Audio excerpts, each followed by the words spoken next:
Саламатсыздарбы урматтуу шаардыктар. Мына өзүңүздөр көргөндөй Кулатов кичи районундагы Осмонов көчөсүнүн жол боюна Туя клоновидная арчанын түрү эгилип атат.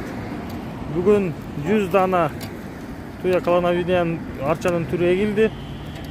Бүгүнкү иш-чарага Ош шаарынын мэри Ош шаардык кеңешинин төрагасы да келип катышып, шаардагы активист жаштар, жарандар келип бүгүн 2022 жылдын 1 көчө тегүү күнү болду.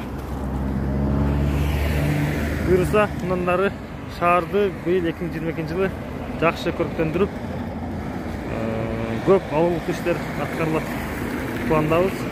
Өзүңүздөр көргөндөй Туя клоновидная мына бүт бардыгы оролуп бүгүн отургузулуп атат. Бардык мына ямалары казылган.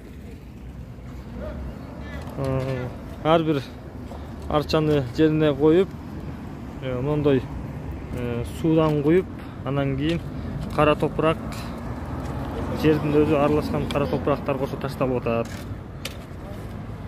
Бүгүн ушул Кулатов кичи районундагы Осмон көчөсүнүн 200дөн ашык метр жерине көчө тегүү иштери аткарылды.